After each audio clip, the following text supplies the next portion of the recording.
इस वीडियो में बात करेंगे 8 उन चेहरों के बारे में जो बन सकते हैं बीजेपी के अगले अध्यक्ष। बिहार के विधानसभा चुनाव से पहले इन 8 चेहरों में से अगर कोई बीजेपी का अध्यक्ष बनता हुआ आपको नजर आए तो आपको हैरानी नहीं होनी चाहिए, क्योंकि ये 8 नाम इस वक्त रेस में सबसे आगे हैं। बिहार के विधानसभा चुनाव से पहले बीजेपी चाहती है कि बिहार का विधानसभा चुनाव नए राष्ट्रीय अध्यक्ष के नेतृत्व में ही लड़ा जाए। मौजूदा बीजेपी के अध्यक्ष हैं जेपी नड्डा, जिन्हें पहले ही 2 बार एक्सटेंशन मिल चुका है और अब तैयारी है नए राष्ट्रीय अध्यक्ष की। जानकारी यह मिल रही है कि 3 ऐसी वजह हैं जिसकी वजह से अब तक बीजेपी अपना नया राष्ट्रीय अध्यक्ष चुन नहीं पाई है। पहली वजह है आरएसएस और बीजेपी के नेताओं ने अब तक 100 से ज्यादा सीनियर लीडर से राय ले ली है, जिसमें पूर्व अध्यक्ष हैं, केंद्रीय मंत्री हैं, संवैधानिक पदों पर रहे हुए नेता शामिल है। दूसरा, हाल ही में जगदीप धनखड़ ने अचानक से उपराष्ट्रपति के पद से इस्तीफा दे दिया है। अब 9 सितंबर को उपराष्ट्रपति का चुनाव है और बीजेपी चाहती है कि इस वक्त पूरा फोकस उपराष्ट्रपति के चुनाव पर हो और उनका अपना उम्मीदवार यानी कि सीपी राधाकृष्णन वो बड़े अंतर से जीत हासिल कर लें। और पार्टी का संविधान यह कहता है कि राष्ट्रीय अध्यक्ष का चुनाव तभी हो सकता है जब कम से कम 19 राज्यों में बीजेपी के पास अपने निर्वाचित अध्यक्ष हों। लेकिन अभी की स्थिति क्या है? अभी की स्थिति यह है कि यूपी, गुजरात, कर्नाटक समेत 7 ऐसे राज्य हैं जहां पर प्रदेश अध्यक्ष का चुनाव होना बाकी है और इसीलिए अब तक बीजेपी को उसका नया अध्यक्ष मिल नहीं पाया है। बीजेपी चाहती है कि बिहार के विधानसभा चुनाव से पहले उसके कार्यकर्ताओं में जो असंतोष है उसे दूर किया जाए, एक नया राष्ट्रीय अध्यक्ष दिया जाए जो पार्टी को एकजुट करे बिहार में और फिर बिहार में बड़ी जीत की ओर वो लेकर जाए। तो आइए अब बिना देर किए बताते हैं उन 8 उम्मीदवारों के नाम जो इस वक्त लिस्ट में, रेस में सबसे आगे चल रहे हैं और जिनके बीजेपी का नया अध्यक्ष बनने की संभावना बहुत प्रबल नजर आ रही है। पहला नाम है शिवराज सिंह चौहान। शिवराज सिंह चौहान 6 बार लोकसभा चुनाव जीत चुके हैं, 4 बार मध्य प्रदेश के मुख्यमंत्री रहे हैं और मुख्यमंत्री रहते हुए लाडली बहन योजना उन्होंने शुरू की, जो विधानसभा चुनाव में गेम चेंजर साबित हुई थी। यह योजना दूसरे राज्यों के लिए रोल मॉडल बन गई। 13 साल की उम्र में आरएसएस से जुड़े और इमरजेंसी के दौरान वो जेल भी गए। ओबीसी कैटेगरी से आते हैं। 2005 में मध्य प्रदेश बीजेपी के अध्यक्ष रहे। आरएसएस की लिस्ट में शिवराज सबसे ऊपर हैं और इसीलिए सबसे पहला नाम शिवराज सिंह चौहान का है जिसे कंसिडर किया जा रहा है। दूसरा नाम है सुनील बंसल का।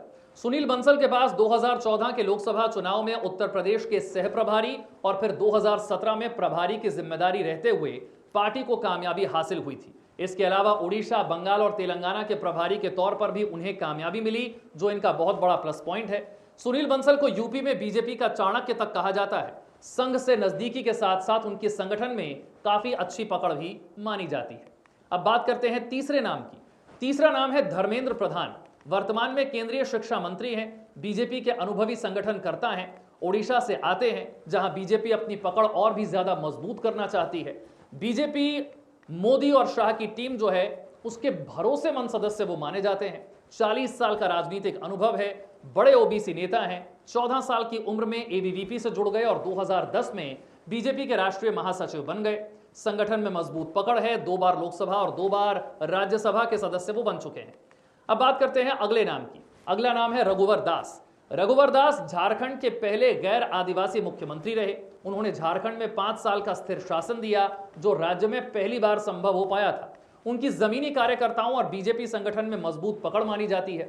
ओबीसी समुदाय से आने के कारण बीजेपी को सामाजिक समीकरण में नई बढ़त मिल सकती है। उनकी वजह से पूर्वोत्तर में बीजेपी को विस्तार भी मिल सकता है। अगला नाम है इस रेस में स्मृति ईरानी का।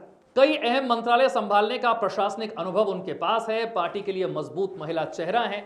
आरएसएस के साथ उनके अच्छे संबंध हैं और हिंदी बेल्ट के साथ साथ दक्षिण भारत में भी वो अपना प्रभाव रखती हैं, फेमस हैं, लोकप्रिय भी। अगला नाम है वानती श्रीनिवासन का। वर्तमान में बीजेपी महिला मोर्चा की राष्ट्रीय अध्यक्ष हैं और ऐसे में संगठनात्मक कार्यों में उनका एक्सपीरियंस काफी ज्यादा है। 1993 में बीजेपी से जुड़ी, तमिलनाडु में कोयंबटूर दक्षिण सीट से कमल हासन जैसे बड़े नेता को हरा चुकी हैं। तमिलनाडु में बीजेपी को मजबूत करने में उनकी महत्वपूर्ण भूमिका रही है। पति श्रीनिवासन विश्व हिंदू परिषद के प्रदेश मंत्री रह चुके हैं और ऐसे में परिवार संघ और बीजेपी के काफी करीब माना जाता है। अगला नाम है तमिलसाई सौंदरराजन का। 1999 में बीजेपी से जुड़ती हैं, राष्ट्रीय सचिव समेत कई महत्वपूर्ण पदों पर काम करती हैं। तमिलनाडु में बीजेपी की प्रदेश अध्यक्ष 2014 से लेकर 2019 तक रह चुकी हैं। प्रधानमंत्री मोदी और गृह मंत्री अमित शाह के करीबी नेताओं में गिनी जाती हैं। तमिलनाडु में बीजेपी को विपक्ष में रहते हुए पार्टी के विस्तार में इनका बहुत ही महत्वपूर्ण योगदान रहा है। अगला नाम है डी पुरंदेश्वरी। पूर्व मुख्यमंत्री और टीडीपी के संस्थापक एनटी रामाराव यानी कि एनटीआर की बेटी हैं।